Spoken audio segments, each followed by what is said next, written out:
Welcome to Biology Pathshala. Today's class is dedicated for the 10th as well as the 12th class student. और आज की class में हम MCQ की बात करेंगे, ठीक। और ये MCQs जो होते हैं ये P वाइज क्यूज के रूप में होते हैं और ये कहीं ना कहीं आपको जो 10 ईयर सेट पेपर होता है वो आपको मिल जाएंगे क्वेश्चन। और मैं बताती चलूंगी कि कौन कौन से क्वेश्चन बोर्ड में आए हुए हैं, ठीक है। तो आप इस बात के लिए निश्चिंत रहिएगा। तो ये जो पाठशाला है is dedicated to 10th class student और ये 10 मिनट की पाठशाला होगी और 10 मिनट में जितने क्वेश्चन हो पाएंगे आपको #10 मिनट्स फॉर बायोलॉजी पाठशाला आपको देना पड़ेगा, ठीक है। और ये डेडिकेशन है हर बच्चे को यहाँ तक जोड़ने के लिए ताकि वो अपनी प्रिपरेशन अच्छे से अच्छी कर सके। तो हम इसमें प्रयास करेंगे। अभी 12th क्लास का भी बना करके मैं डालती हूँ। तो सीक्वेंस कहाँ से रहेगा? बिल्कुल सीक्वेंशियल ही रहेगा क्योंकि साइंस सिस्टमैटिक है तो हम सीक्वेंस से ही पढ़ाएंगे। तो हमने 10th क्लास को सबसे पहले सिस्टम से स्टार्ट किया। सिस्टम से हम डाइजेस्टिव सिस्टम को आपको सबसे पहले MCQ बताएंगे, ठीक है। तो इतना। और पाठशाला को स्टार्ट करने से पहले हम बच्चों को मोटिवेशन मैसेज देते हैं और आज का मोटिवेशन मैसेज है कि मेरे प्यारे बच्चों, आप हमेशा निरंतर प्रयास करते रहिए, हमेशा मेहनत करते रहिए और आगे बढ़ते रहिए, ठीक। और हमेशा संघर्ष करते रहिए, आपको इसका रिजल्ट जरूर मिलेगा। अगर हम आज की पाठशाला की बात करें तो देखिए आज की पाठशाला is UP board special Sunday to Sunday जो स्पेशल क्लास चलती है 5 नवंबर से मैंने इसकी क्या की है, ओपनिंग की है। और आज की पाठशाला 10th क्लास के लिए है, डाइजेस्टिव सिस्टम से है। और सबसे पहला क्वेश्चन ये है, आप ये देखिएगा, ठीक।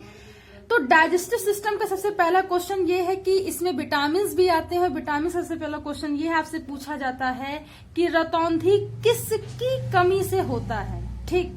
तो आप याद रखिएगा, एक टर्म याद रखिएगा, आंख। आंख यानी कि विटामिन ए। आंख, आंख मतलब आ रहा, आ का मतलब ए। तो जब भी बात आएगी विटामिन रतौंधी की, ए की, ठीक है, रेटिनॉल की, आप याद रखना आंख। तो ए का बेसिकली नाम क्या होता है? रेटिनॉल। रासायनिक नाम क्या होता है? रेटिनॉल, ठीक। और रेटिनॉल क्या होता है? रेटिना पर प्रभाव डालता है। रेटिना पर प्रभाव डालता है तो क्या होता है? आंखें कमजोर हो जाती, मोतियाबिंद हो जाता है, ठीक। तो रतौंधी किस कमी से होता है? विटामिन ए की कमी से, ठीक। याद रखिएगा हमेशा। और देखिए, शाकाहारी जंतु सेलुलोज का पाचन कर सकते हैं, क्यों? देखिए, शाकाहारी जंतु सेलुलोज का पाचन कर सकते हैं क्योंकि सीकम में पाए जाने वाले बैक्टीरिया इसमें सहायक होते हैं। क्या होते हैं? सीकम में बैक्टीरिया पाए जाते हैं। होता क्या है? ये सेलुलोज का बना हुआ होता है और सेलुलोज के मतलब उस एनवायरनमेंट को क्या करने, डाइजेशन के लिए इसमें क्या होता है? बैक्टीरिया होते हैं। क्या होते हैं बेटा? बैक्टीरिया होते हैं। इसलिए सीकम का, शाकाहारी जंतु में सेलुलोज का पाचन क्या होता है? सीकम में होता है और इसमें सहायक क्या करते हैं? बैक्टीरिया होते हैं। बेटा जो सीकम होता है, सीकम जो होता है मैं यहाँ बता दे रही हूँ, ठीक है, परेशान मत होना। जो सीकम होता है ये क्या कहते हैं, एक वेस्टिजियल ऑर्गन होता है। क्या होता है? वेस्टिजियल ऑर्गन होता है, यानी कि अवशेषी अंग होता है जो शाकाहारी जंतु या हार्बीवोरस एनिमल में क्या होता है? एक्टिव होता है। It is activate in the herbivorous animal like a goat and cow, okay. Humans में ये क्या होता है? They work as an vestigial organ. चलिए आगे बढ़िए। निम्नलिखित में से कौन सी वृद्धि तथा नई कोशिकाओं के निर्माण में सर्वाधिक सहायक होता है? तो देखिए, कोशिकाओं की वृद्धि और निर्माण के लिए प्रोटीन सहायक होता है। अब क्यों होता है ये समझिए।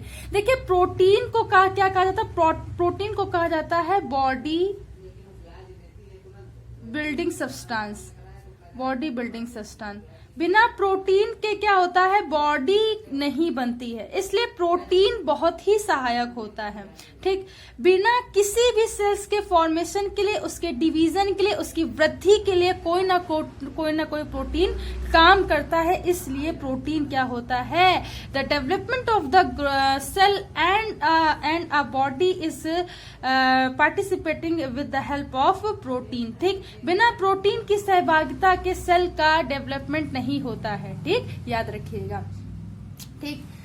आगे देखिए, रेनिन का स्त्राव कहाँ होता है? देखिए, रेनिन जो होता है वो क्या होता है? एक मिल्क में पाया जाने वाला प्रोटीन होता है और इसका जो स्रावन होता है वो आमाशय या स्टोमैक में होता है। कहाँ होता है, आमाशय स्टोमक में होता है। इतनी बात आप लोग याद रखेंगे, ठीक। और मैं बता दूं केसीन भी एक प्रोटीन होता है जो क्या होता है, मिल्क में पाया जाता है। इतनी बात आप लोग याद रखेंगे। नेक्स्ट क्वेश्चन देखिए, निम्नलिखित में से कौन से एंजाइम पाचक एंजाइम होते हैं, या देखिए आपसे इस तरीके से पूछा जाएगा, निम्नलिखित में से कौन से एंजाइम प्रोटीन पाचक है। अब बहुत से बच्चे कंफ्यूज होंगे कि एंजाइम और प्रोटीन दो एक साथ कैसे हो गए, ये तो अलग अलग होते। तो मैं आपको बता दूं कि जितने भी एंजाइम होते हैं, ठीक, जितने भी एंजाइम होते हैं वो प्रोटीन हो सकते हैं, लेकिन जो प्रोटीन है वो जरूरी नहीं कि एंजाइम हो, ये एक थ्योरी है, ठीक है। तो जितने भी एंजाइम होते हैं वो कहीं ना कहीं क्या हो सकते हैं, प्रोटीन हो सकते हैं, लेकिन सभी एंजाइम क्या होते हैं, प्रोटीन नहीं हो सकते। तो इस बात को आप याद रखोगे, ठीक है। तो जो एंजाइम होते हैं, ठीक, एंजाइम होते हैं वो प्रोटीन बन सकते हैं, लेकिन सारे प्रोटीन एंजाइम हो ये संभव नहीं होता है। तो देखिए प्रोटीन की पहचान क्या होती है, हमने कहा renin, trypsin, chymotrypsin, lactin, ferrin, serin, ठीक है, ग्लोब्यूलिन। तो ये जितने भी लास्ट में क्या आ रहा है, ना, ये देखिए प्रोटीन की पहचान होती है, जिसमें ना आता है वो क्या होता है, प्रोटीन होता है, जिसमें एज आता है वो एंजाइम होता है। तो इनमें से कौन से एंजाइम और प्रोटीन का काम करते हैं।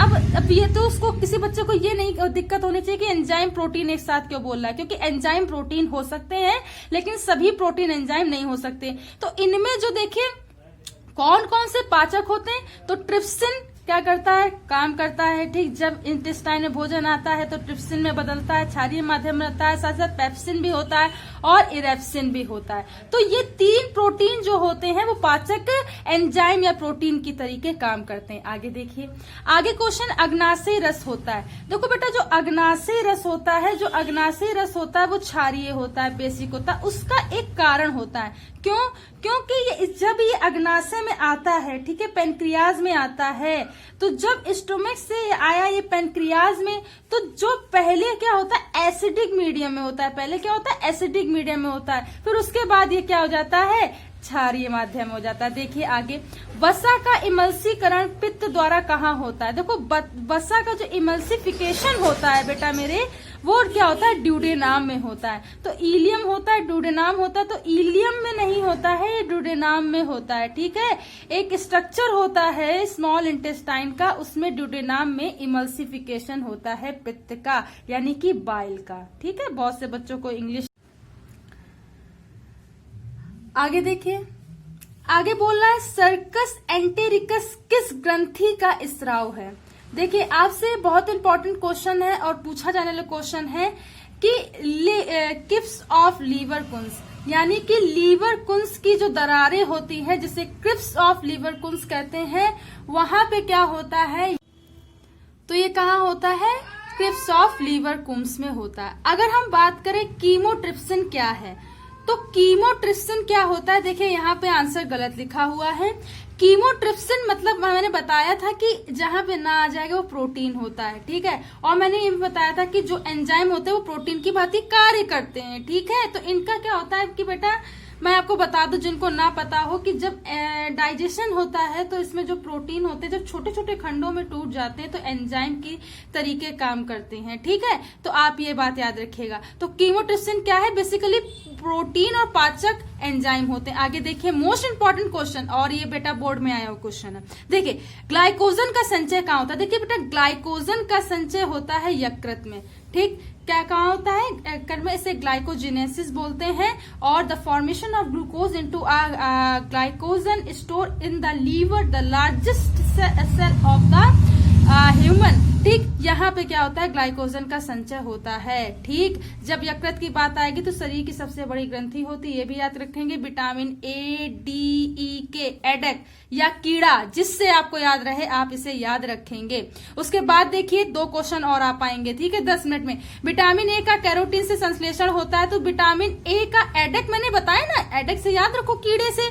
तो कहाँ होता है विटामिन ए का, यकृत में होता है, इट मीन्स लीवर में होता है, याद रखोगे। आगे देखिए भूखा व्यक्ति सर्वप्रथम क्या पदार्थ उपयोग में लाता है? बेटा, कार्बोहाइड्रेट आता है। कार्बोहाइड्रेट का भी सबसे सरल जो कंपोजिशन होता है that is a glucose. Glucose, उसके बाद फैक्ट्रोज, उसके बाद सुक्रोज। Glucose, fructose, sucrose.